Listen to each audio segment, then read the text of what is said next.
स्वागत है आपका हमारे यूट्यूब चैनल में। आज हम आपको अर्ली किंगडम के बारे में बताएंगे। पहले हम आपको वेदा में बता चुके हैं उसके बारे में, आज हम उसके आगे के बारे में बताएंगे।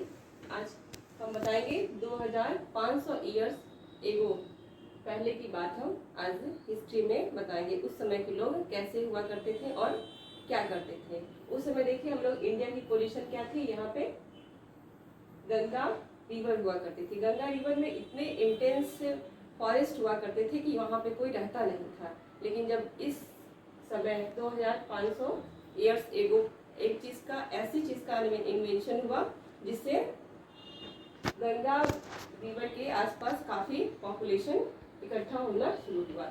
वो इन्वेंशन हुआ आपका इन्वेंशन ऑफ आयरन। आयरन जो है हमारे लाइफ में काफ़ी चेंजेस लाया। लोहे के आविष्कार से काफ़ी टूल्स वगैरह बनने लगे और काफ़ी खेती करने के लिए काफ़ी सुविधाएं हमें मिल गई, जिससे यहाँ के जितने भी ट्राइब्स हुआ करती थी वो सब आके यहाँ धीरे धीरे बसना शुरू हो गई। और ये जब ट्राइब्स थी विलेज, उसको पहले ट्राइब्स जो जहाँ रहते थे उन्हें विलेज कहा जाता था। और ये जो विलेज है आके यहाँ बसना धीरे धीरे शुरू हो गई और यहाँ के जो पॉपुलेशन धीरे धीरे जो है बढ़ना शुरू हुआ। ये जो ट्राइब्स थे पहले जो विलेज में रहा करते थे, वो 2-3 विलेज मिलके एक जनपद बन गया। और ये जो जनपद है, 2-3 जनपद, ढेर सारे जनपद मिलके महाजनपद कहलाई। ये जो महाजनपद होती थी बहुत ही लार्जर होती थी और मोर पावरफुल होती थी। और ये इतने पावरफुल होते थे कि यहाँ पे बहुत ही ज़्यादा पावरफुल हुआ करते थे। और यहाँ पे उस समय 16 महाजनपद जो है उस समय धीरे धीरे आके यहाँ बस गई। अब ये 16 महाजनपद में जो है 2 तरह के हुआ करती थी, एक मोनार्की एंड एक रिपब्लिकन। तो मोनार्की और रिपब्लिक में ये अंतर था कि यहाँ पे मोनार्की में ये जो है रूल बाय किंग, यहाँ पे राजा का शासन हुआ करता था। और रिपब्लिक में क्या है, यहाँ पे कोई भी राजा नहीं रहता था। और ये जो डिसीजन मेकिंग पावर जो होती वहाँ की मेजॉरिटी वोट पे होती थी। कोई भी डिसीजन हुआ तो ये मेजॉरिटी वोट पे होता था। और रिपब्लिक में ये साके जो 16 महाजनपद थे, साके और लिच्छवी, बस यही 2 ऐसे जगह थे, महाजनपद थे जहाँ पे रिपब्लिक यहाँ पे होता था, रिपब्लिक था यहाँ पे। और मोनार्की शासन में आपका रूल बाय किंग, यहाँ पे शासन होता था किसका, राजा का शासन हुआ करता था। राजा का शासन था तो भाई यहाँ पे आर्मी भी उन लोग की लार्ज हुआ करती थी। और लार्ज आर्मी को चलाने के लिए रेवेन्यू भी चाहिए, तो यहाँ पे मेनी सोर्स ऑफ रेवेन्यू भी थे। और जो राजा बनता था वो by heredity, kingship was hereditary, ये वंश बाय वंश ये चलते रहती थी। और ये लार्ज आर्मी को चलाने के लिए क्या चाहिए, टैक्स की जरूरत होती थी, पैसे की जरूरत पड़ती। तो पैसे की जरूरत होती थी तो टैक्सेशन यहाँ भी उस समय व्यवस्था की गई भाई कि कैसे हम टैक्स लेके लार्ज आर्मी को हम चला सकें।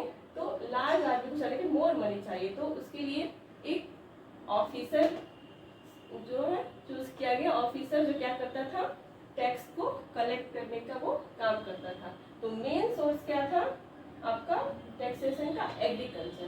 क्योंकि एग्रीकल्चर जब यहाँ पे ट्राइब्स यहाँ पे आके जब सेटल होना शुरू की, यहाँ की क्लीन करके यहाँ पे एग्रीकल्चर शुरू हुआ, यहाँ की जो मिट्टी थी काफ़ी फर्टाइल थी, उसकी वजह से एग्रीकल्चर में ज़्यादा इन लोगों को टैक्स रेवेन्यू इन लोगों को मिलने लगा। और टैक्स जो है एग्रीकल्चर से जो काफ़ी टैक्स मिले और फार्मर उसका अपने 1/6 भाग जो है राजा को देने लगा, जिससे है कि वहाँ की लार्ज आर्मी की जो जितनी सारी व्यवस्था है सब टैक्स से अपना चलती थी। और जितने भी डेवलपमेंट के काम जो होते थे इनके टैक्स से ही चलती थी। टैक्स के अदर भी वो थे, जैसे कारपेंटर, पॉटर, वीवर, ये भी अपना करते थे, टैक्स को पे करने का काम करते थे।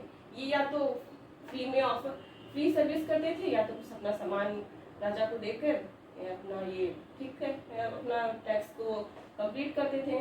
सेलिंग और बाइंग पे भी काफ़ी टैक्स लगती थी। Goods selling and buying goods पे भी टैक्स ये से राजा की जो आर्मी होती थी अपना चलती थी, और जो टैक्स का जो जितने भाग होते थे सब डेवलपमेंट में जाते थे। और देखिए उस समय की सोसाइटी कैसी थी। सोसाइटी जो थी आपकी one decided based on the birth, तो 4 तरह की यहाँ पे सोसाइटी हुआ करती थी, ब्राह्मण, क्षत्रिय, वैश्य एंड शूद्र। तो ब्राह्मण का काम क्या था, ब्राह्मण जो कहते थे टीच वेदा, ये वेद की पढ़ाई करते थे और वेद के बारे में सबको जानकारी दिया करते थे। रिलीजियस रिचुअल और सैक्रिफाइस में भी ब्राह्मण का ही काम रहता था। क्षत्रिय का काम क्या था, ये आर्मी में रहते थे, अपने वगैरह काम करते थे एंड वॉर फाउट करते थे। और वैश्य किस में इन्वॉल्व थे, ट्रेड्स एंड एग्रीकल्चर में इन्वॉल्व थे। और थर्ड जो है शूद्र को बहुत ही लोअर कैटेगरी में माना गया है और ये अनटचेबल थे, और ये जो है सर्व करते थे इन तीनों सोसाइटी में, जो ब्राह्मण, क्षत्रिय और वैश्य हुआ करते हैं उनकी सेवा करते थे। इनको अनटचेबल किया गया और धीरे धीरे ये जो व्यवस्था काफी जो है रिजिड होती गई। तो आपने देखा कि हमने आपको अर्ली किंगडम के बारे में बताया था, जिसमें